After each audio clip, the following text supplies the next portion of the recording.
Yo creo que el mayor desafío que tenemos ahora mismo en España es el de hacer converger la ciudad inteligente, el mundo del urbanismo y la planificación.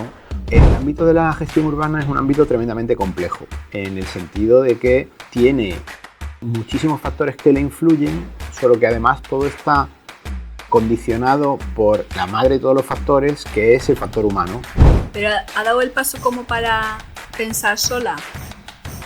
¿O es un súper asistente que dices, pues, que tengo un mejor trabajador? A ver. Nosotros necesitamos que el mundo de la ciudad inteligente integre los principios de los urbanistas. Carlos lo explicaba diciendo que el principal driver era la reducción de las emisiones de CO2, lo cual ya es una declaración de intenciones en sí mismo, ¿no? Pero también hay que ver que muchas veces el demonio está en los detalles.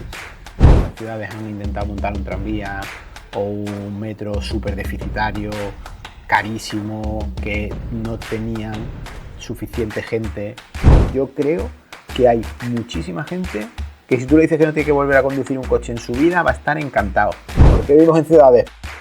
Porque juntos llegamos más lejos, nos sale más barato, puedes apoyarte en otra gente que sabe hacer algo que tú necesitas y tú le das algo que ellos no saben hacer. Hoy tenemos un episodio muy especial en el que abordaremos en profundidad el concepto de las Smart Cities, su desarrollo y los desafíos que enfrentan las urbes del mundo actual. Para hablarnos de todo este mundo ha venido al podcast Urbanistas Daniel González Botelho, director general del Smart City Cluster. Este clúster se centra en fomentar la transformación del entorno urbano, promoviendo soluciones tecnológicas y no tecnológicas e impulsando la innovación a través de la colaboración entre el sector público, el privado y el académico, creando sinergias entre ellos. En este episodio exploraremos desde la definición de ciudad inteligente hasta cómo se integran las soluciones tecnológicas y no tecnológicas en el tejido empresarial y cómo se colabora con las administraciones públicas para transformar las ciudades en entornos más eficientes, más agradables, más humanos y más sostenibles. Bienvenido al podcast, Daniel González Botelho. ¿Qué tal estás? Muchas gracias por tenerme aquí. Muy bien, encantado de saludarte. Daniel, para comenzar, ¿cómo definirías una ciudad inteligente para nuestra audiencia que a veces hay mucho arquitecto y se nos escapa un poquito? Cuéntanos. Bueno, pues una ciudad inteligente, a nuestro modo de ver desde el clúster, es una ciudad consciente de sí misma. Es una ciudad que sabe aprovechar sus recursos, es una ciudad que se organiza en el mejor interés de las personas que viven en ella, es una ciudad que toma decisiones en base a información y que utiliza el conocimiento, los recursos naturales y el saber de su gente a su mayor beneficio. Eso es para nosotros la definición de una ciudad inteligente. Por supuesto, esto es como la selección nacional, ¿no? Cada uno tiene su propia definición de lo que debe ser una ciudad inteligente y al final pues hay mucha conversación.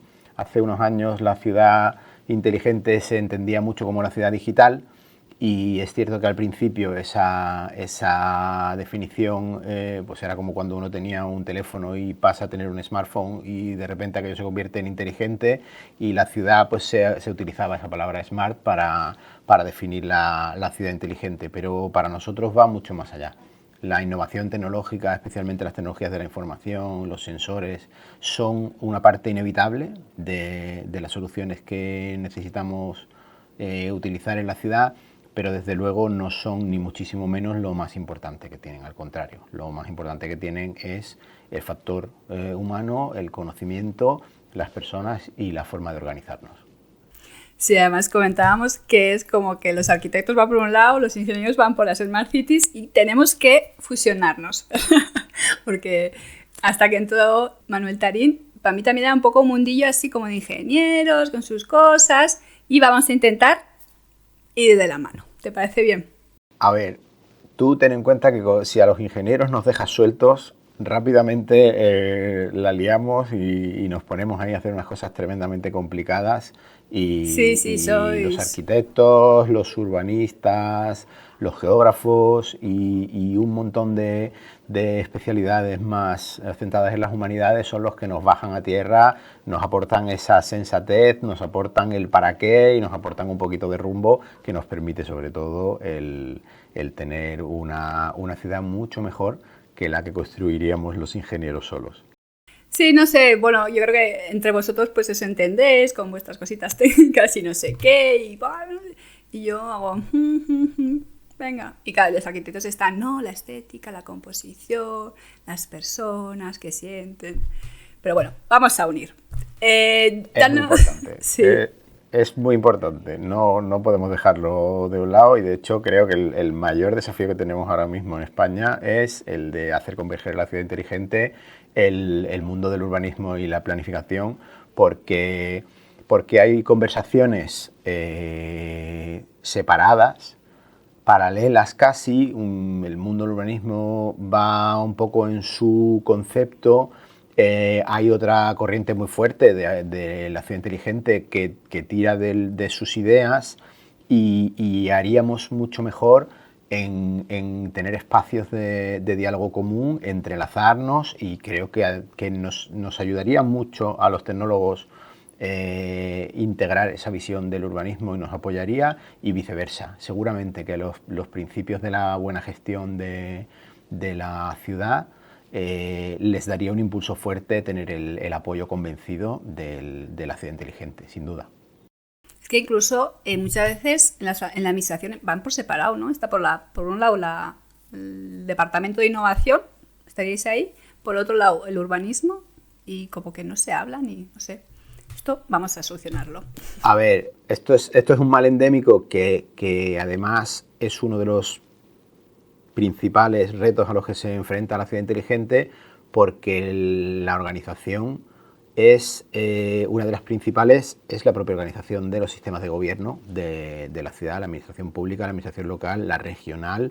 La ciudad, al fin y al cabo, es un elemento donde convergen tantas facetas de la gestión y de la vida de las personas que mayoritariamente y cada vez más tienden a vivir en el entorno urbano, que están condenados a hablarse y a entenderse y muchas veces por los famosos silos de información y de gestión entre concejalías, entre delegaciones de las áreas de gobierno, entre consejerías de las administraciones regionales o ministerios incluso, ya cuesta esa coordinación inter o intra-administración. Es desde luego fundamental que cada vez más tendamos a mirar hacia los lados para no dejar de integrar otras facetas que al final el ciudadano cuando ve las cosas que se hacen, digamos, cada uno mirando lo suyo, detecta una cierta incoherencia y eso es lo peor para una iniciativa pública. Cuando el ciudadano ve que ahí hay algo que no cuadra y entonces pues la abandona.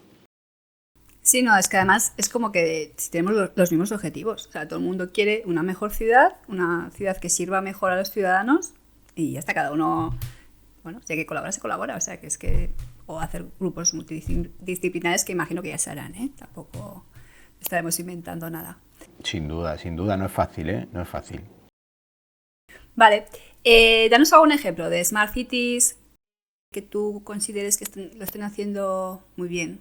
Bueno, a ver, hay en el mundo distintos tipos de ciudades. Hay, pues, desde el clásico ejemplo de las grandísimas ciudades tipo Singapur, Tokio, Nueva York, Ámsterdam, Copenhague. Son ciudades que han tenido la capacidad de invertir recursos en adquirir una cierta vanguardia tecnológica y son ciudades que tienen, digamos que una masa crítica de población suficiente como para que esos esfuerzos rindan mucho y se vean un resultado que a lo mejor en otras ciudades ni habría tantos recursos para invertir, ni habría un efecto tan grande porque no tienen el tamaño suficiente como para que se note tanto lo que están haciendo, ¿no? Ahí, desde luego, múltiples verticales en las que se puede, múltiples dimensiones en las que se puede articular la ciudad inteligente, la forma de organizarse, el conocimiento, la optimización de la utilización de los recursos, como pueden ser la ciudad orientada a la sostenibilidad medioambiental, una ciudad orientada a la gestión de la movilidad de las personas, una ciudad orientada al principio de la economía circular, en el que el criterio principal es la minimización de los residuos, o pues a lo mejor hay otra serie de formas de organizarse en las que en otras partes del mundo pues puede haber ciudades cuyos principios son otros principios que no son los que normalmente compartimos en el mundo occidental y que a lo mejor pues pueden ser la identidad, el patriotismo, la tradición o incluso la religión, porque hay muchas formas, ¿no?, de abordarlas. Eso nos da para otra parte de la conversación también, pero desde luego es importante comenzar planteando para quién es la ciudad y cómo se tiene que organizar una ciudad para servir a los que hemos dicho que son ese para quién, ¿no? Y desde ahí es desde donde emana todo lo demás. Muy bien. Y vosotros sois un clúster que, para nuestros oyentes, un clúster actúa como una plataforma de networking para crear sinergias y está formada por un conjunto de empresas, instituciones y organizaciones que operan en el sector de las Smart Cities para facilitar este intercambio de ideas y potenciar la eficiencia, la cadena de valor y todas las actuaciones que se hagan en las ciudades. Y os organizáis en un clúster y tú eres el director del clúster. Muy bien. En concreto, para que nos hagamos una idea, ¿qué empresas, instituciones y organizaciones forman vuestro clúster? Pues mira, nosotros estamos constituidos, un clúster en general no tiene la obligación de estar constituido de una forma determinada, aunque si quieres pertenecer a los registros oficiales sí tienes ya que cumplir una serie de requisitos. Los clústeres se suelen organizar en forma de asociaciones o fundaciones. El nuestro Smart City Cluster concretamente está constituido como una asociación empresarial sin ánimo de lucro y en la inmensa mayoría de nuestros miembros son empresas privadas. Creo que está alrededor del 80% la cifra de empresas, la cifra de asociados que son empresas privadas y la inmensa mayoría de ellos, obviamente, son pequeñas y medianas empresas. También tenemos otros tipos de entidades como son parques tecnológicos, centros, asociaciones empresariales y universidades, que son, digamos, los que nos aportan esa otra parte de la gestión del conocimiento y de la posibilidad de la aplicación de los principios. Y tú me dirás, ¿dónde queda ahí la administración pública? La administración pública no forma parte del clúster, pero es el ámbito hacia el que se aplica todo lo que se genera en el ámbito del clúster. Entonces nosotros siempre decimos que trabajamos en la frontera entre la industria y la administración pública porque nuestra misión es mejorar los territorios mejorando al sector. Entonces hablamos con el territorio, identificamos cuáles son sus puntos de dolor, sus necesidades y sus retos más acuciantes. Vamos a trabajar con el sector las soluciones para esos retos y luego trabajamos con la administración pública para identificar líneas de financiación que puedan cubrir los costes de esos proyectos y los ponemos a disposición de la industria en general para que sean quienes ejecutan esos trabajos. Digamos que ahí cerraríamos el círculo de la necesidad y de cómo ampliar el mercado que tienen los miembros del clúster, que para eso se asocian al fin y al cabo. Sí, estoy pensando igual también que haréis, no sé, pregunto, hacéis igual desde la universidad mucha investigación, pero luego hay que aplicarla y no sé si saldrán spin-offs por ahí de empresas que salen de la propia universidad. El concepto, dentro del mundo de la ciencia está el concepto de la transferencia de tecnología, que tú además tienes distintos niveles de investigación en función de la madurez de lo que estás investigando y además tienes investigación de tipo básico o de tipo aplicado. La investigación básica es aquella que no persigue un fin concreto, sino que es una investigación para encontrar grandes avances dentro de la ciencia que no necesariamente tienen una aplicación concreta, sino que primero a lo mejor va el descubrimiento científico y después se le encuentra una aplicación, como ha pasado muchas veces a lo largo de la historia de la ciencia. Luego está la investigación aplicada, que es cuando tiene uno un fin concreto y necesita algo para hacer ese fin y investiga cómo resolverlo. Y luego está la transferencia de tecnología, que es cuando se coge esa investigación que ya está realizada y se aplica de una forma, digamos, comercializable en productos de mercado que conllevan un incremento de la actividad económica y por tanto cierran ese círculo de la aportación de valor añadido y a través de la resolución de problemas. Vale, y me has comentado que el clúster hace como coordinar todos esos elementos para que se hagan los proyectos para adelante. ¿Cómo lo hacéis? Eso es coordinar por un lado, pero luego imagino que también pues haréis como, no formaciones, pero igual os juntáis para hablar sobre algo, conferencias de tal. Ese trabajo de juntar a la gente y hablar. Efectivamente, el clúster lo que hace es un esfuerzo de promover, dinamizar. No es un elemento fiscalizador en el sentido de que no acapara la coordinación de cosas, porque si tú miras el elenco de asociados del clúster, los participantes en la industria, un clúster es una entidad de por sí pequeñita. El clúster tiene 8 personas en su equipo técnico y tenemos empresas que tienen miles de empleados que además la parte, digamos, en la que necesitan del clúster es la parte en la que encardinan con el ecosistema. De hecho, hay empresas grandes que tienen sus propios ecosistemas y que lo que están en el clúster también es pues para apoyar a la causa o para permitir a nuevos players entrar dentro de sus propios ecosistemas. Pero sí es importante que haya un diálogo para que todos estén al tanto de lo que está sucediendo últimamente y tengan la opción de participar en los proyectos más interesantes. Entonces, al respecto de eso, como tú me decías, cómo nos organizamos, nos sentamos para hablar de cosas. Nosotros tenemos una serie de grupos de trabajo que a lo mejor surgen, tienen una vida, a lo mejor luego pierden el sentido y se descartan o se cierran, y dentro de esos grupos, además nos sucede que la ciudad inteligente es un ámbito tan extenso que muchas veces uno no sabe ni por dónde empezar. Entonces, parece como algo inabarcable, mientras que, por ejemplo, el grupo de trabajo de calidad del aire es algo que a los que trabajan en ese ámbito sí es una cosa muy fácil de identificar.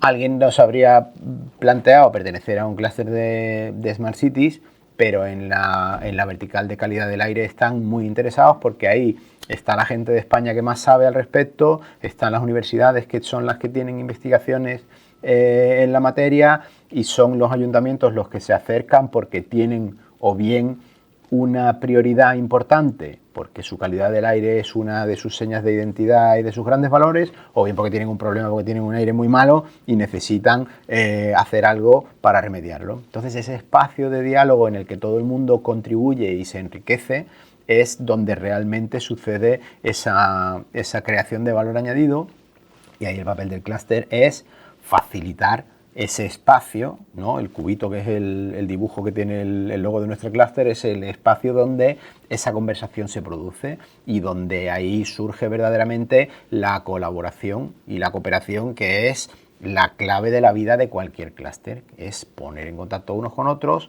facilitar la confianza entre los distintos participantes, y al final esa confianza es la que permite que uno y otro se aporten la parte que les falta al uno y al otro para llegar más lejos juntos a donde no se habrían planteado llegar si hubieran ido solos. Sí, está muy bien. Imagino también para los jóvenes y el talento joven, para captar ese talento, las empresas necesitarán gente súper potente, entonces tampoco necesitan ese contacto con la universidad y al revés, los jóvenes también necesitan saber dónde se pueden colocar o qué les interesa más.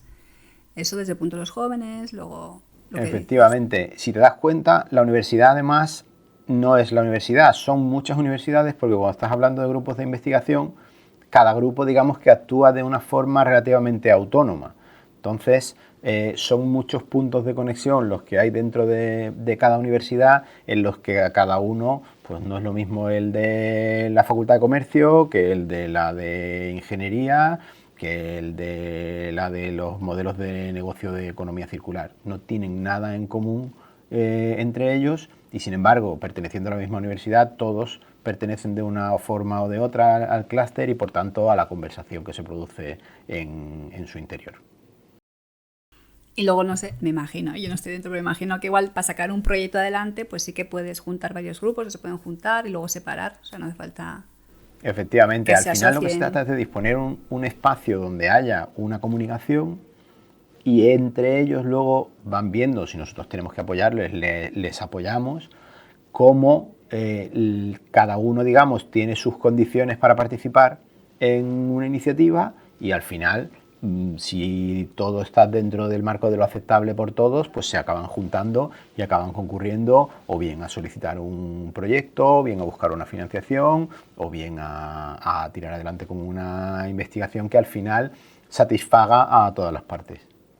Y luego también tenéis vuestra web, que ahí estáis todo el rato publicando y publicando.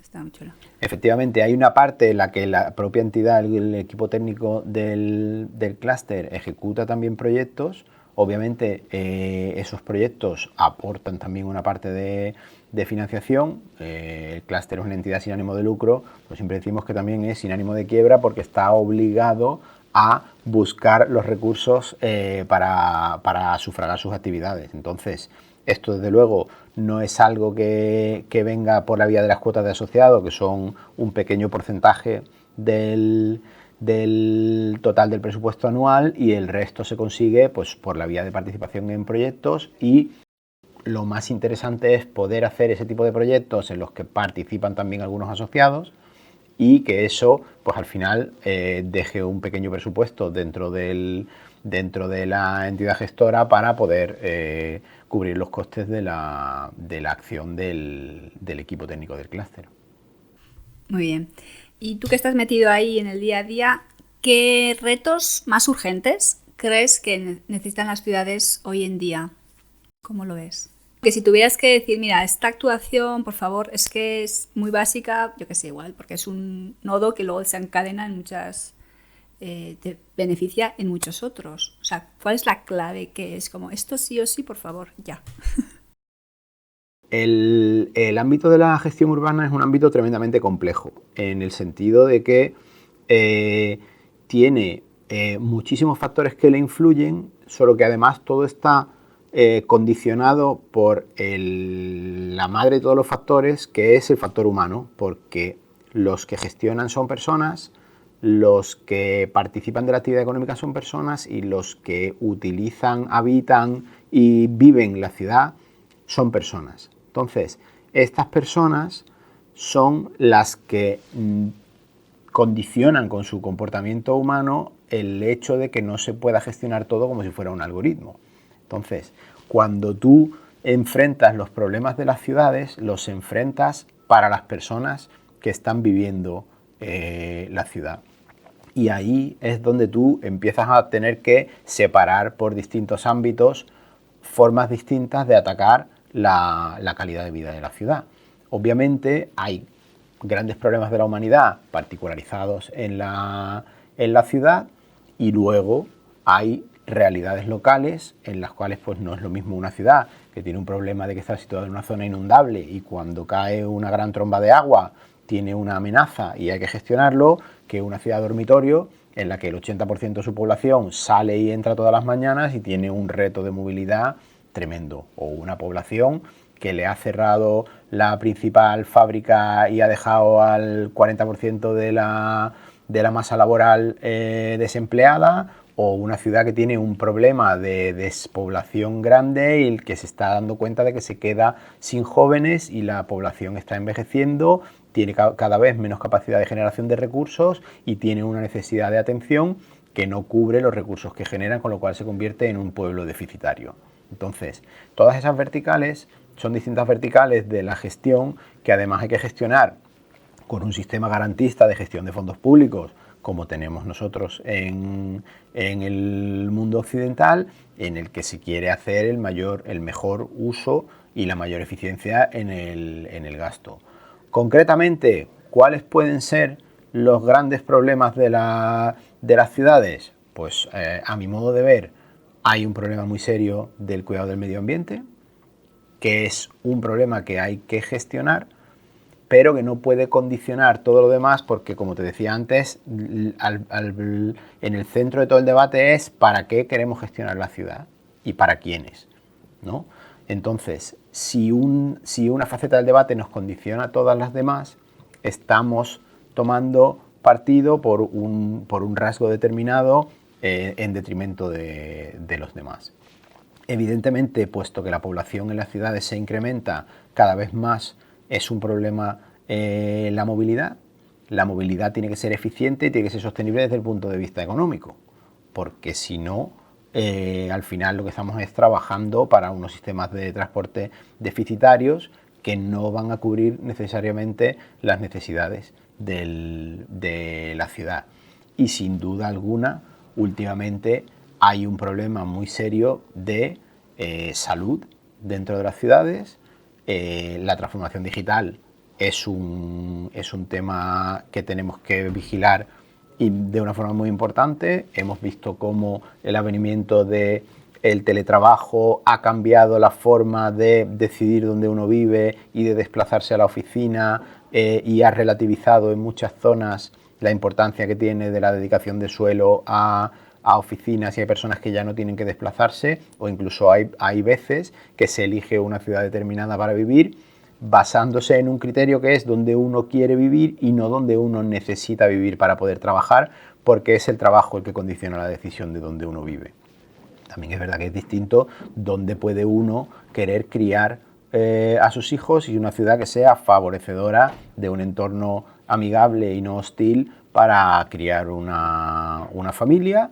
Y desde luego un problema fundamental que tenemos dentro de esa vertiente de salud es el cuidado y las necesidades de los mayores y el carácter más o menos sostenible del sistema de salud y de cómo se financia, y en última instancia el problema demográfico. Entonces, como vemos ahí, hay un arco de problemas que algunos de ellos caen parcial o totalmente dentro del ámbito de la administración local y por tanto de la gestión de la ciudad. Pero hay otros problemas que caen a nivel regional y hay otros problemas que caen a nivel, por ejemplo, nacional. E incluso hay problemas como pueden ser, por ejemplo, el problema de las migraciones de personas y del envejecimiento de la población, que son a nivel continente, porque, por ejemplo, Europa tiene un problema de envejecimiento de población y de necesidad de importación de población, y ahí entran ya, abres un montón de dimensiones del debate sobre cómo se mantiene o la necesidad o la conveniencia o el deseo de preservar una cierta cultura e identidad, y cómo haces para hacer eso mezclándolo con la población que viene de otros sitios con otras culturas. Y la pregunta de ¿para quién es la ciudad? ¿La ciudad es para el que la vive hoy? ¿Para el que la vivió hace 20 años? ¿Para el que la va a vivir dentro de 20 años? Tesalónica está construida 3 veces una encima de la otra, y en todas esas construcciones la ciudad era para los que vivían allí. Entonces, eso también es una parte del debate que tenemos, ¿no? En Andalucía nos pasa mucho que cada vez que quieres hacer una obra en el centro, a poco que excavas un poquito, tienes restos humanos, tienes termas, tienes construcciones de hace un montón de tiempo, y ahí hay que hacer arqueología, y eso tiene un impacto sobre el tejido económico y la rentabilidad, y siempre está la cuestión de, oiga usted, ¿esta ciudad es para los que estamos ahora o para los que estuvieron aquí hace 2000 años? Pero si dentro de 20 años viene una masa de población de fuera, ¿para quién es la ciudad? ¿Para los que tienen un pasaporte determinado? ¿Es para los que tienen una franja de edad determinada? Las necesidades de quién hay que vivir primero, ¿no? Podemos hablar de esto todo el rato que quieras. Sí, es complejo. Bueno, la ciudad al final es como nuestra casa de todos, de la humanidad. Entonces, Además que te puedes cambiar de ciudades, o sea, tampoco estás obligado a... La vida pasa, o sea, pasan cosas. O con 20 años no tienes las mismas necesidades que con 30, 40 y todo el lío. O mismos objetivos. También, bueno, el problema de la movilidad pues es un problema que tienes que entenderlo desde el punto de vista global. Es decir, hay muchas veces en las que decimos que la ciudad la han conquistado los coches, como si la hubieran conquistado, no sé, los canguros. Quiero decir, dentro de un coche vas tú y voy yo. Quiero decir que dentro del coche los que vamos somos las personas que conducimos los coches. Entonces, ¿realmente podemos decir que la ciudad ha claudicado ante un vehículo? No, lo que es que nosotros mismos, por la vía de nuestras decisiones, hemos decidido emplear una serie de herramientas que tienen ruedas para movernos de un sitio a otro, y mientras no se demuestre lo contrario, nos sale a cuenta. Cuando la decisión es abandonar tu vehículo porque las condiciones no te los permiten, o bien utilizas transporte público, o te buscas un trabajo en el que no tengas que desplazarte, o haces otra serie de cosas. Pero es importante que sepamos y que tratemos con una cierta estructura respetuosa de la cadena de pensamiento cuáles son las decisiones que marcan nuestra forma de conformar el entorno urbano que vivimos. Has dicho que el 80% sois empresa, entonces como buenos empresarios, estos problemas es carnaza para ellos para solucionarlos y dar una solución.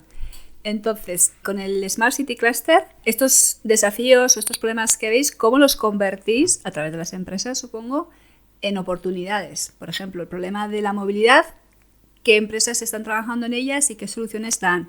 O el problema de la sostenibilidad, ¿qué empresas están ahí? Igual no me digas los nombres si no quieres, pero más o menos cómo lo están solucionando, porque al final eso es como el cometido de una empresa, es solucionar esos problemas. Y el clúster, que estás ahí de jefe, cuéntanos, ¿cuál es el problema? Bueno, y cómo lo yo lo que hago es coordinar un equipo técnico que es el que desarrolla las actividades que llevamos a cabo para que los miembros del clúster tengan cada vez más oportunidades de desplegar su conocimiento y sus soluciones en el territorio. Con respecto a las verticales, sin entrar en detalles, porque además no hay más que hacer una consulta a nuestra web para ver quiénes son y qué es lo que hacen cada uno de ellos. Al final, una empresa no puede estar dispersa en intentar resolver todos los problemas de todos, sino que tiene que especializarse en algo, ¿no? Entonces, en ese ámbito de especialización, pues las empresas lo que hacen es desarrollar soluciones para cubrir un determinado ámbito de la gestión urbana. Entonces, pues puede haber empresas que lo que hagan sea una plataforma de gestión de la movilidad que además sea integrable con otra empresa que lo que hace es desarrollar sensores, que además sea integrable con otra que lo que hace es cámaras que detectan imágenes y que toman decisiones de gestión del tráfico en tiempo real, asistidas por un algoritmo predictivo o dejando en manos de un gestor para proponer soluciones y permitir que las soluciones las decisiones sean tomadas por un humano.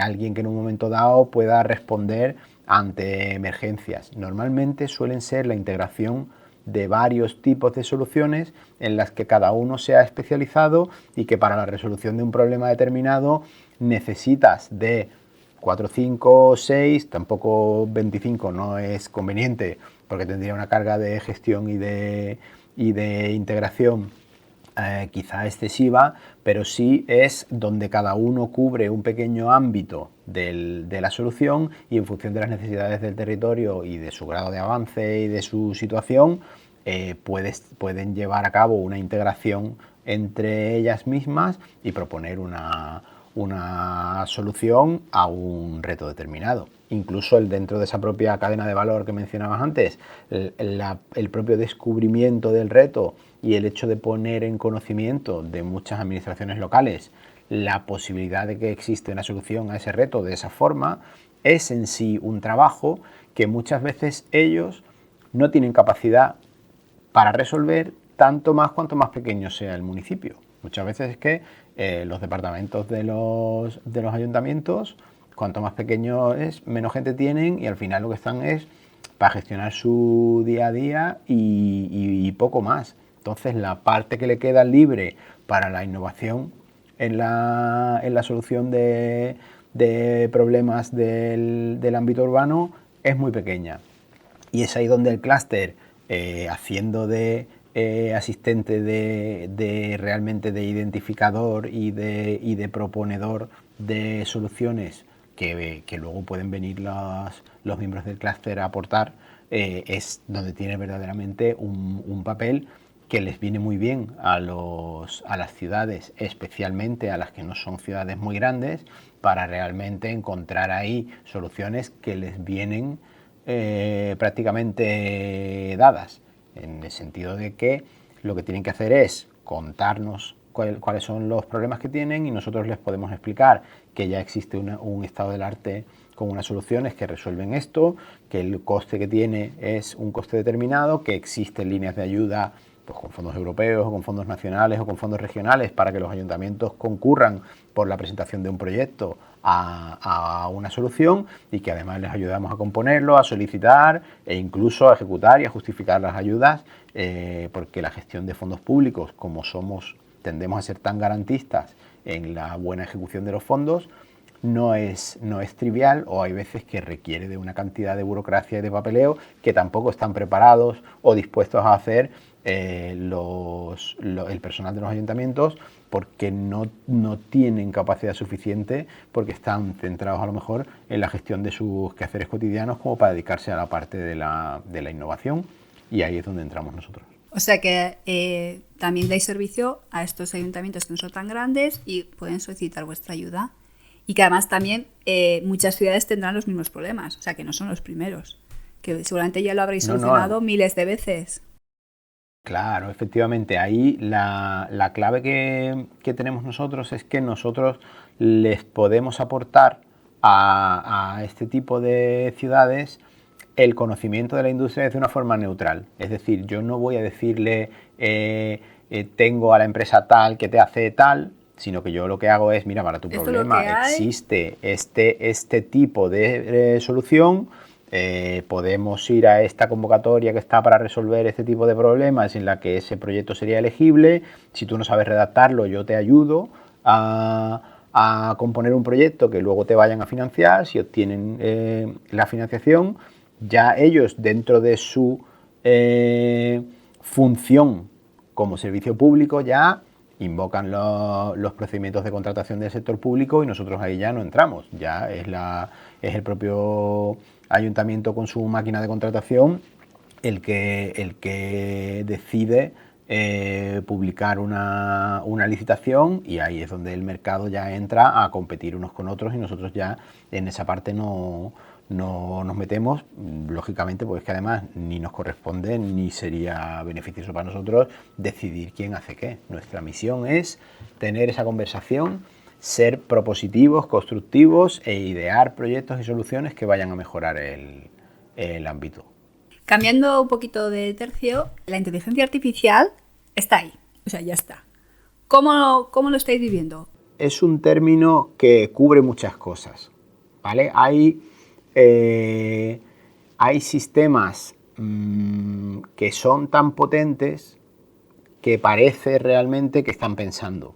Entonces, como nosotros para identificar las cosas necesitamos ponerle un nombre, pues muchas veces le llamamos inteligencia artificial a algo que realmente lo que es un sistema muy, muy, muy, muy, muy potente, ¿no? Igual que tú te acuerdas cuando los ordenadores tenían blanco y negro solo y luego pasaron a ser 4 colores y luego 16 y luego 256 y luego cada vez las fotos se veían más nítidas y luego llegó la pantalla retina y aquello se veía magníficamente.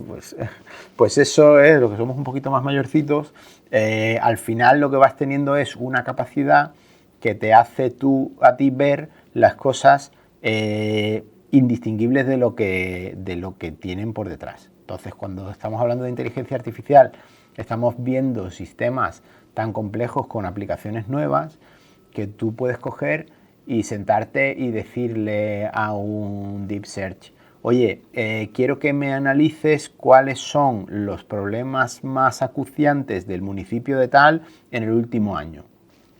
¿Vale? Y esto es una cosa que ha salido en 2025, quiero decir. Antes no podías hacer ese tipo de preguntas porque incluso el propio ChatGPT te decía no tengo acceso a información posterior a septiembre de 2021 y ahora cualquier asistente de inteligencia artificial al que le preguntes tira de las noticias más recientes y te lo facilita porque tiene una capacidad de proceso muy grande. Entonces eso a nosotros nos hace pensar como si hubiera dentro algo con capacidad verdaderamente de razonamiento y de deducción y en determinadas facetas nos lo hace indistinguible, ¿no? O cuando tú le puedes pedir, oye, pásame un modelo de contrato de no sé qué, o pásame un modelo de un escrito que diga algo, o vete tú a saber, ¿no? O dime cuáles son 5 puntos en los que puede que hablemos en el podcast Iciar y yo. Y de repente aquello te propone a ti cosas y por el momento no estamos dejando la capacidad de decisión ni la responsabilidad en manos de esto. Primero porque te están diciendo, oye, yo puedo cometer errores, ¿no? La inteligencia artificial puede cometer errores. Manejar con responsabilidad. Pero es verdad que si tú puedes externalizar una parte mecánica del proceso para hacerla muy rápido, no es muy distinguible de como cuando empezamos a utilizar los ordenadores y empezamos a tener capacidad para hacer cosas que no podíamos hacer cuando no estaban los ordenadores, ¿no?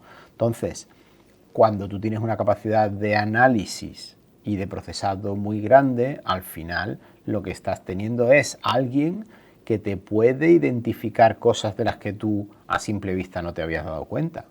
Y entonces puedes empezar a pensar en pedirle, oye, identifícame aquí cuáles pueden ser los motivos detrás de la bajada del tráfico en esta calle, y a lo mejor lo que te proponen no te dice nada, pero igual te señalan hacia un punto que no te habías dado cuenta y de repente te dicen, oye, pues es que tal fábrica cerró y esto ha tenido desde que aquello un descenso en la ocupación de la vía de no sé qué y el consumo de gasolina se ha reducido en no sé cuántos % y de repente estás viendo cosas que a lo mejor a simple vista no veías. Y como eso, pues cualesquiera otras cosas. La capacidad para hacer ese tipo de razonamientos obviamente va a impactar todo.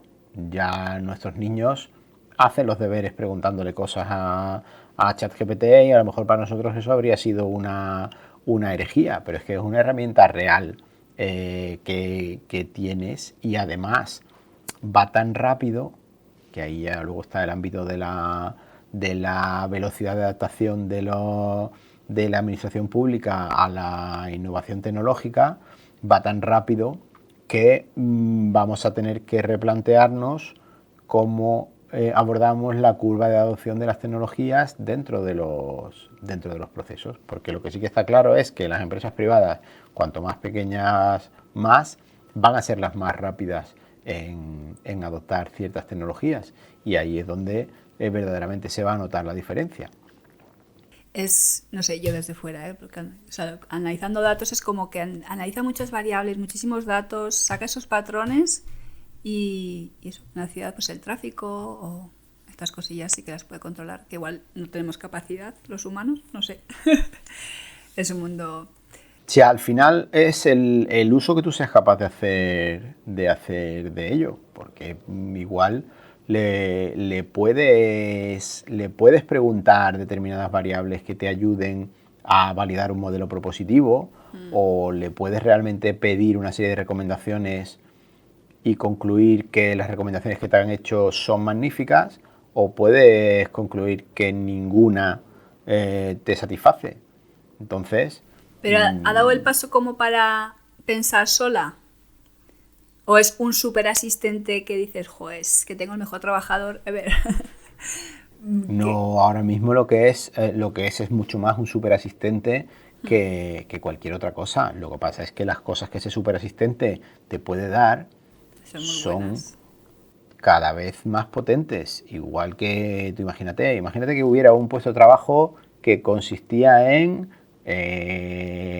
mecanografiar y de repente aparece la tecnología del reconocimiento de voz, ¿no? Pues ese puesto de trabajo de mecanografiar ha quedado obsoleto y ahora con la grabación de un dictado, pues eso te lo transforma automáticamente en un texto escrito. Ese perfil de mecanografiado ha quedado obsoleto y ahora se transforma en otra serie de necesidades, ¿vale? Pero igual que hay cosas que antes se hacían a mano y luego se hacían a máquina y ahora vas a poder dar un comando en el que sea un comando descriptivo y al final lo que tú hagas es esperar la respuesta y lo único que tengas es que validarlo, pues luego a lo mejor el porcentaje de veces que tienes que validarlo es tan pequeño que ya no haga falta validarlo porque das por sentado que siempre acierta. Y todo eso es un continuo y una línea de aprendizaje que poco a poco vas cubriendo. Vale, Daniel. Y cuéntanos un poquito sobre ti. Eres ingeniero, pero ¿de qué rama? Yo soy de formación, sí, ingeniero de telecomunicación. Estudié en la Universidad de Málaga. Yo soy uno de los 3 firmantes del acta fundacional del clúster como director de la Red de Espacios Tecnológicos de Andalucía, que era antes de la constitución del clúster, y posteriormente pasé a dirigirlo en un equipo que comenzó con 2 personas y que poco a poco, muy despacito, puesto que ha sido bastante reducido el apoyo financiero del sector público no competitivo que ha tenido el clúster. El clúster prácticamente siempre ha conseguido sus propios recursos en base a presentación de proyectos competitivos y prestación de servicios, excepto por la pequeña parte de los costes anuales que cubren las cuotas de asociado. Con lo cual, poco a poco el clúster fue creciendo. Luego estuvimos un tiempo siendo 4 personas y en el año 21 luego al final crecimos hasta ser las 8 personas que somos en la actualidad. Y esta es la configuración que tenemos. En el plano institucional tuvimos ámbito de la región de Andalucía hasta el año 2019, en el cual la propia masa social pues quiso que el clúster se hiciera de ámbito nacional. Desde entonces somos de ámbito nacional y desde el año 2023 ocupamos la presidencia de la Federación Española de Clústers, donde hemos contribuido a que los clústers aparezcan por primera vez reconocidos en la Ley de Industria y Autonomía Estratégica y en el Plan Estratégico de CEDETI, que es el Centro de Desarrollo Tecnológico Industrial dependiente del Ministerio de Ciencia. También figuran por primera vez los clústers con nombre y apellidos como agentes de la innovación, porque en el fondo los clústers tienen el 40% del PIB y 1 de cada 4 empleos del país está en empresas que están en clústers, con lo cual realmente la figura del desarrollo económico y de la innovación que tiene un clúster detrás, pues es una figura muy importante para la industrialización del país. Lleváis, como había leído, 10-11 años con el clúster. ¿Podría ser? El clúster se funda en 2014, sí, en abril del 14. O sea que estamos a punto de cumplir nuestro 11º año. Y ahora, cara a futuro, ¿cuáles son, como clúster, qué retos tenéis? ¿Cuál es el siguiente paso? Habéis hecho un recorrido muy chulo y ahora, ¿qué toca? Pues mira, ahora el clúster tiene por delante un reto fundamental, que es el de materializar el esfuerzo que ya se ha iniciado por ampliar el ámbito al no tecnológico, porque al final todo redunda en el tecnológico. Es decir, la Smart City comienza como un lugar donde hay muchísima empresa tecnológica, mucha plataforma de información, mucho sensor, mucha digitalización, pero también hay energía, hay medio ambiente, sostenibilidad, hay infraestructuras, hay agua, hay residuos, hay psicología ambiental, hay transporte y hay urbanismo, hay organización, hay innovación, hay un montón de ámbitos en los cuales el clúster, puesto que no es una cosa inmediata o intuitiva, tú misma me decías que para el mundo de los urbanistas no es una cosa que sea un lugar fácil o inmediato de entrar la ciudad inteligente. Sin embargo, desde nuestro punto de vista, es fundamental que el urbanista participe de la vida del clúster, pero no porque nosotros queramos acaparar su mundo, sino porque nosotros necesitamos que el mundo de la ciudad inteligente integre los principios de los urbanistas, que saben muchísimo, que nos pueden aportar un montón de facetas de la ciudad que nosotros no dominamos de momento y que van a enriquecer tanto al propio urbanista de mezclarse con otros que les aportan otro tipo de ideas, como a los otros las ideas de los urbanistas. Entonces, en ese ámbito queremos ampliar a otros sectores, a humanidades, a sociología, a un montón de otros ámbitos del conocimiento, que al final hagan una ciudad integrada de la forma en que las soluciones que se adopten tengan esa coherencia en la cual has integrado todos los factores necesarios. Y eso a través de nuestros grupos de discusión también, en los cuales puedan participar un montón de entidades diferentes que no sean solamente ámbitos tecnológicos, sino que sean propuestas de solución mucho más ricas que las que te aporta alguien que inicialmente, ya cada vez pasa menos afortunadamente, pues lo que venía a pensar es que con un dispositivo se arregla un problema. Y un dispositivo es a lo mejor imprescindible para arreglar ese problema, pero te hace falta mucho más para poder proponer una solución que esté verdaderamente concebida desde la base y que realmente resuelva ese problema de principio a fin. Ese es el mayor reto que creo yo que tenemos en el clúster.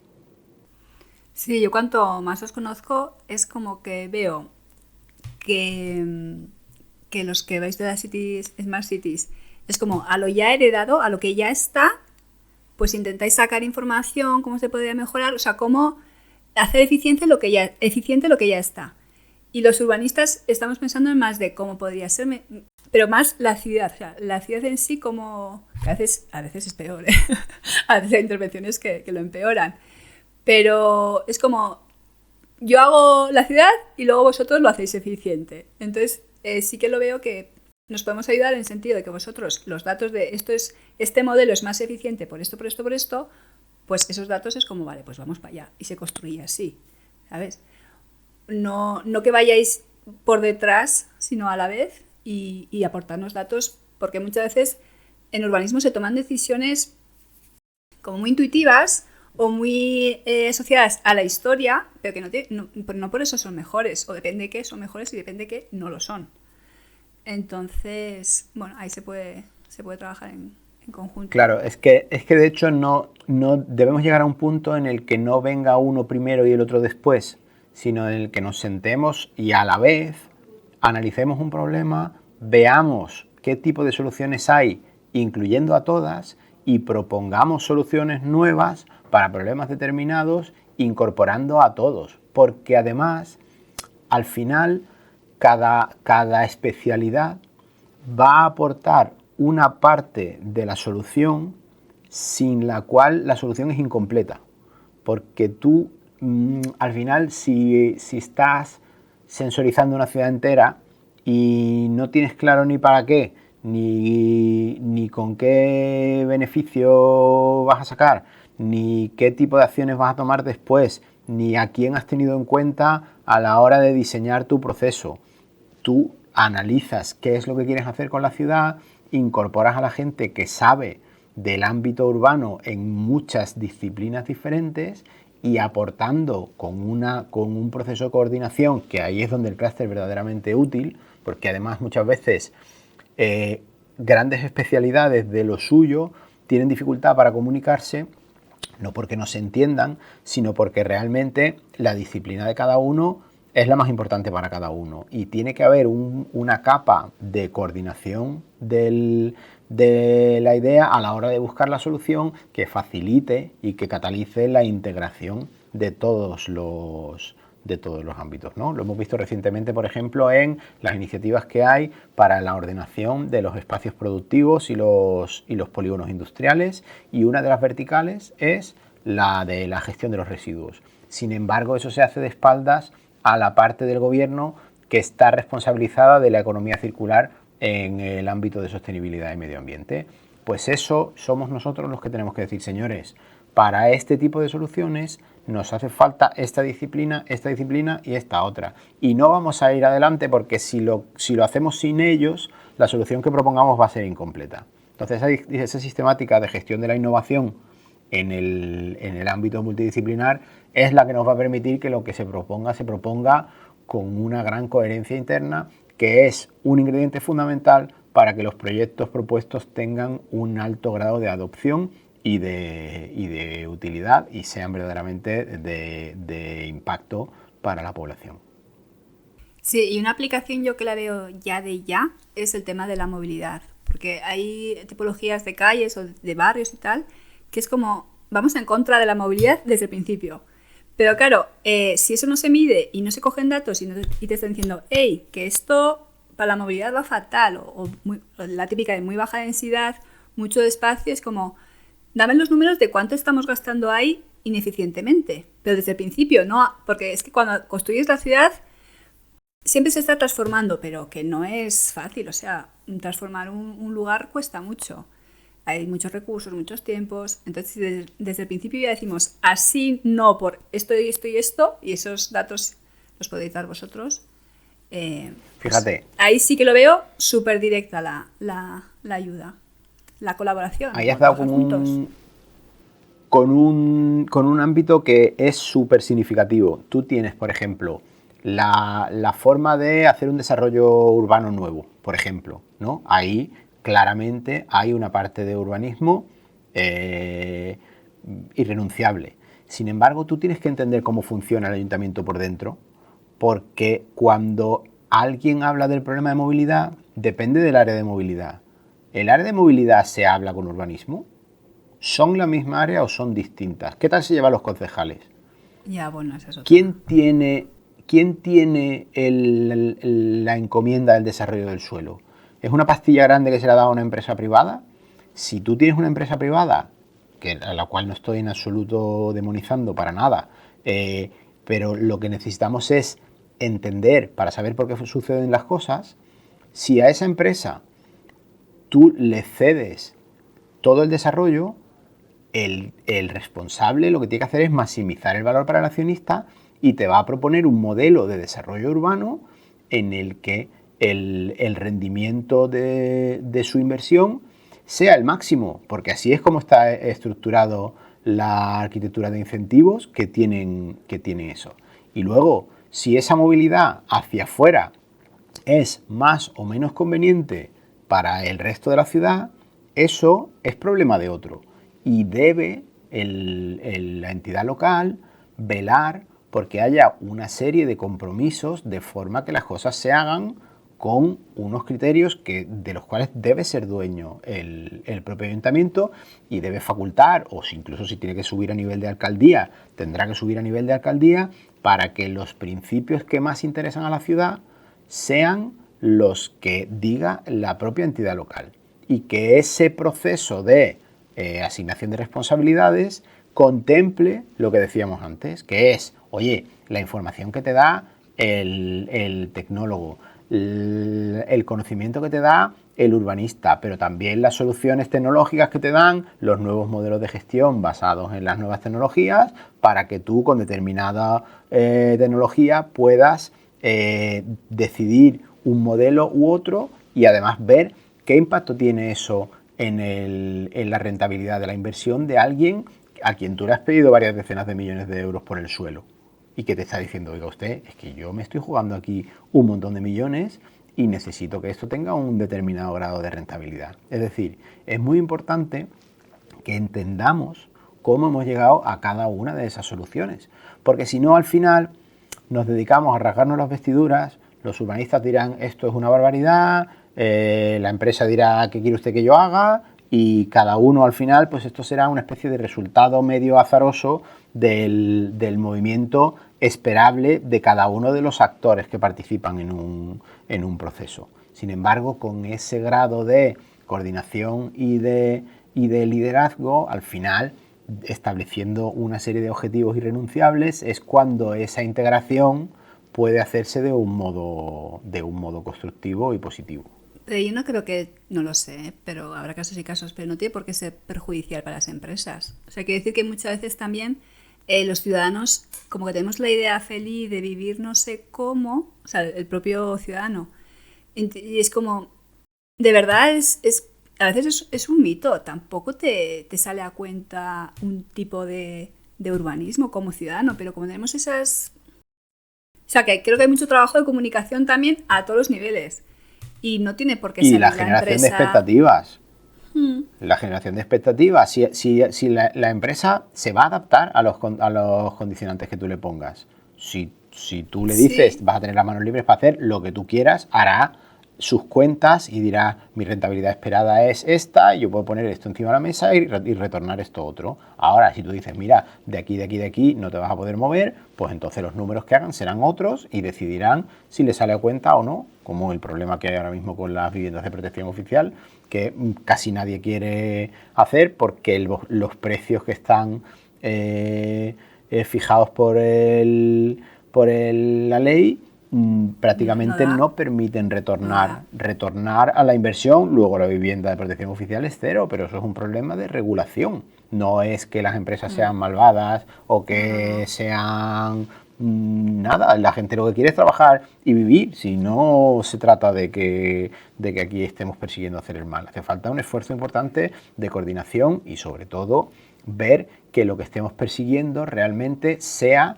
coherente con los pasos que vamos dando, porque al final es lo que tú has dicho, uno se va a vivir a un sitio donde tiene una expectativa y toma sus decisiones en base a lo que cree que va a encontrar en ese sitio, y si lo que tú le ofreces va en línea con lo que quieren, al final decidirán irse allí. Y no hay una receta que tú digas este modelo de ciudad es mejor o es peor. Las cosas tienen unos principios y unas consecuencias, y al final la gente es la que te va a decir si se lo compra o no se lo compra. Sí, pero bueno, a lo largo de la historia ha habido como varias intervenciones o varias maneras de hacer ciudad y ya sabemos que unas son mejores que otras, ya lo sabemos. Pero incluso a día de hoy también todavía no, o sea, el propio ciudadano tampoco lo ve, o luego nos quejamos de la movilidad, pero claro, todo el mundo quiere tener su casita en no sé dónde con sus árboles y ya, pues a ver, depende. Es que creo que hay mucha parte teórica también, no digo por la unión esta que nos hemos ido, pero por la unión entre arquitectos e ingenieros, de comunicar con datos lo que es lo mejor para un funcionamiento eficaz y para facilitar la vida a las personas, no complicársela más. Y las empresas... Claro. Son maravillosas, que son personas organizadas, que no es una como lo del coche, no es un coche, un ente, que una cosa por ahí, no. Una empresa es un grupo organizado que está haciendo una acción y ya está. Y como todo el mundo trabaja por dinero, pues una empresa también. Si no le sale es que no va a entrar. Pero no me refiero a eso, me refiero a... Vamos a ver qué ciudades son hoy en día, porque puede cambiar, pues las que mejor atienden como servicio, como a los ciudadanos. Y ahí sí que podemos trabajar. Porque los arquitectos igual nos vamos mucho a la parte platónica, ideal, no sé qué. Y los arquitectos es como, datos. Datos, que eso que me estás planteando se nos va. Sí, pero ambas partes son necesarias. Ambas partes son necesarias porque el modelo de ciudad, al fin y al cabo, estuve escuchando el episodio de tu podcast de la ciudad de los 15 minutos, ¿no? Y de cómo es un principio en el que además de lo que estamos hablando es de servicios que se ofrecen al ciudadano como idea de el propio Carlos lo explicaba diciendo que el principal driver era la reducción de las emisiones de CO2, lo cual ya es un una declaración de intenciones en sí mismo, ¿no? Pero también hay que ver que muchas veces el demonio está en los detalles, porque cómo tú implantes ese modelo y cómo quede ese modelo en un área mayor, sobre todo en áreas de una gran población, al final te puede pasar como pasa en Corea, que lo que tiene la gente son pequeños condos vallados a los cuales se entra por la barrera de un coche que tiene un cole, un centro de salud, un 7-Eleven, unas pistas deportivas y tal, y tiene 15 o 20 torres de 50 plantas donde viven 20.000 personas. Y esas personas se relacionan entre sí poco o nada, y lo único que pueden hacer es o coger el coche o coger el metro, si tienen suerte y viven cerca del metro, para bajar al centro de Seúl una vez al mes a tomar algo o a hacer turismo. Entonces, corres el riesgo incluso de estar targetificando a la gente, porque no es que tú les prohíbas salir, pero es que no tienen incentivos ninguno para salir, excepto para hacer 4 cosas. Y desde luego, si salen de la valla de su condo y van caminando por la calle, lo que van a encontrar son otra serie de vallas cerradas de urbanizaciones a donde no tienen permiso para entrar. Con lo cual, a lo mejor el driver es minimizar las emisiones de CO2 o cualquier otro parámetro, pero si obedeces ciegamente a determinados parámetros, puedes estar dejando externalidades de segundo grado sin contemplar, y ahí, como tú bien dices, sí que es verdad que necesitas tener mucha información y mucha capacidad de corregir luego, que además ya sabemos que las piedras son muy difíciles de corregir luego, es bastante difícil de modificar. Entonces es importante que tengas claro lo que persigues y que vayas evolucionando esos modelos de la mejor forma posible. Totalmente de acuerdo. Es como, sí, pero ojito. Muy bien. Vamos a ir terminando, si te parece. Ya vendremos otro día, ya hablaremos más cosillas. Y para cerrar el podcast, solo pedir a nuestros invitados que nos recomienden un libro para entender estos temas que estamos hablando. ¿Cuál nos recomendarías tú? Lo ponemos luego en la descripción de YouTube. Estoy empezando a leer un libro que es Complexity and the Art of Public Policy, que es un libro que pretende atacar este tipo de factores que tiene la gestión, teniendo en cuenta las ciencias de la complejidad como factor irrenunciable en el ámbito de la gestión. Muchas veces nos quejamos de los silos de información y sobre todo del apoyo del liderazgo que hay en la administración local. Incluso esto es tan humano como las propias cuotas de poder o hasta dónde o cuán fuerte es un líder, ¿no? Pero sí que me está interesando mucho eso de aplicar las ciencias de la complejidad a la gestión, porque creo que verdaderamente, cambiando determinados principios por los que se hacen las cosas y contemplando pequeños cambios en determinados procedimientos, hay muchas ganancias que obtener, nada más que por la vía de escuchar otras partes vecinas a las que jamás te habías planteado, porque imagínate tú, ya tengo bastante con gestionar mi departamento como para encima estar pendiente de lo que dice el de al lado, o a mi rival político, que además es mi compañero, pero además es mi rival porque los dos estamos a lo mejor en la carrera por la alcaldía. Le voy a hacer el favor de contemplar lo suyo para que se beneficie él y pueda vender una iniciativa mía, ¿no? La propia condición humana está metida dentro de todos esos procesos que muchas veces los hemos tratado como si fueran algorítmicos y no lo son. Y esas ciencias de la complejidad y ese factor humano en el que hay que tener siempre en cuenta es para mí un factor que de verdad creo que ganaríamos muchísimo si fuéramos capaces de integrarlo correctamente en la gestión urbana. Muy bien, dejaremos el libro en la descripción y... Oye, estos libros luego me los suelo leer, ¿eh? Porque es como, me viene como bien, carnaza nueva así para ver otros ámbitos, que es verdad que luego al final tenemos ahí como un sesgo, no sé cómo lo llaman, pero como que el eso de lo tuyo es como ya, pero hay vida más allá y hay gente Ese pensando. promete. Vale, lo miraremos. Pues muy bien. Ha sido un verdadero placer, Dani. Daniel. Igualmente. Que me vengo arriba. Está muy chulo lo que Nada, hacéis, como tú la quieras. verdad. Sí, ya. La verdad es que, mira, es un proyecto súper ilusionante. Llevamos 10 años y no No te cansas. afloja. No te cansas porque es que además sabes que al final lo que estás haciendo es mejorar. Estás creando valor para que las empresas crezcan, estás indirectamente ayudando a crear empleo, estás ayudando a los vecinos, estás haciendo... Además el otro día nos sentamos con la presidenta de una mancomunidad de municipios que nos contaba los problemas que tiene de concejala en un ayuntamiento y lo primero eran los marrones. Y yo le decía, pues mira, nosotros tenemos la suerte de que nos dedicamos a la parte bonita, porque es la parte constructiva, propositiva, de crecimiento, de diálogo, de cooperación, es todo soluciones y es proponer a ver si encuentras ese lugar de entendimiento de donde sale esa magia del valor añadido de, ostras, pues qué bien que me has presentado fulano porque yo solo no podía y ahora con él sí puedo. Eso es magia pura y al final verdaderamente estamos aportando un montón de valor y verdaderamente creemos que el proyecto todavía tiene que dar lo mejor de sí y no hemos llegado ni mucho menos a lo que más podemos dar. Sí. No, está muy bien, porque luego en el día a día te come. Entonces, si hay alguien como con una visión más general que te diga lo que decías, ¿sabes? Con una persona que tiene responsabilidades de decidir, es que igual ni tampoco sabe qué opciones hay. Entonces tú dices, mira, señora, cuénteme, yo le digo, tiene esto.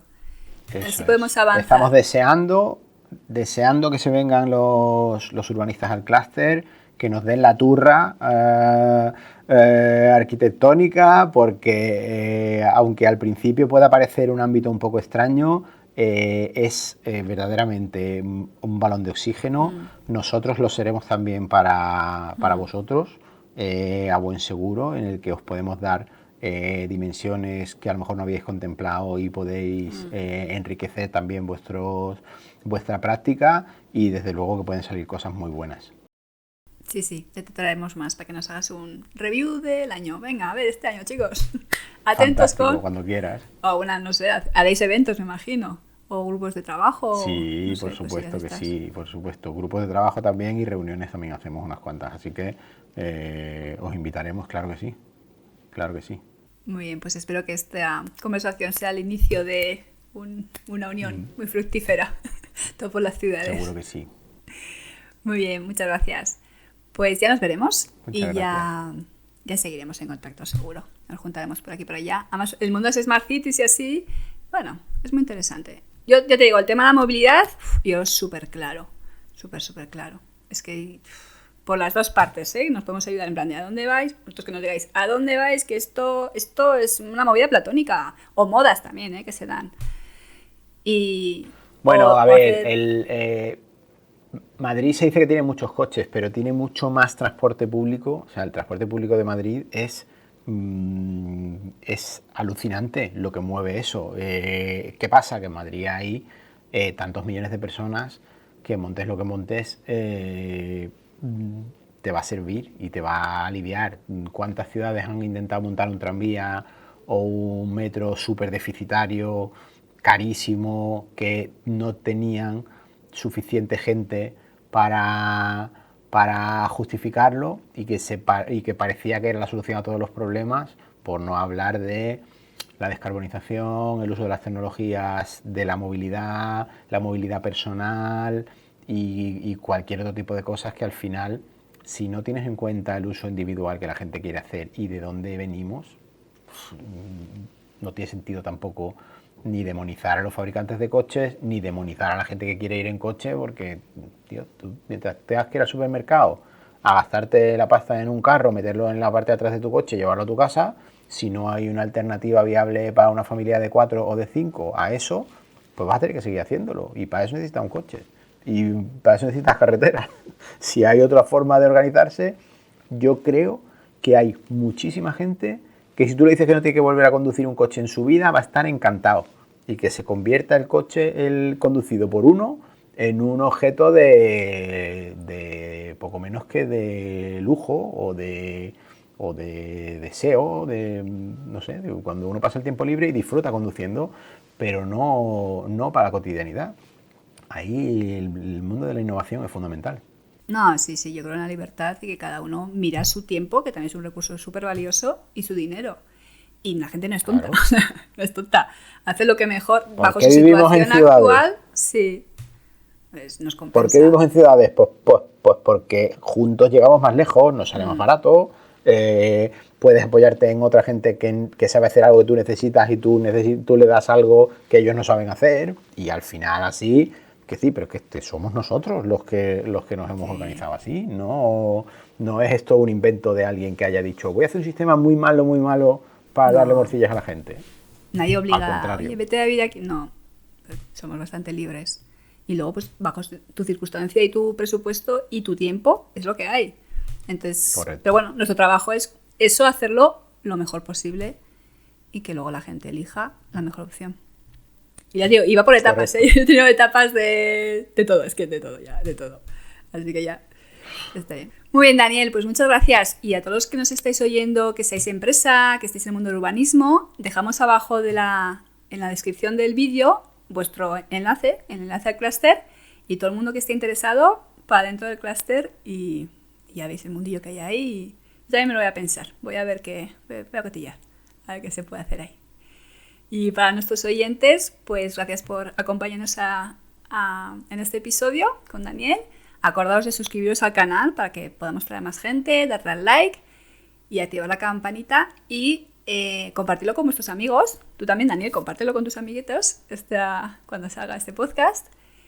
Y cada acción cuenta, y sobre todo pues para charlar y para hablar. Esto también podría ser así como una especie de evento. O sea, estamos hablando tú y yo, pero bueno, esto si se difunde también la gente va a ver como dos perspectivas que dicen, mira, por ahí también se puede tirar y hacer cosas chulas. Así que muchas gracias a todos y muchas gracias a ti por toda tu generosidad y tu tiempo, que sé que estáis muy ocupados siempre. Muchas gracias. Gracias.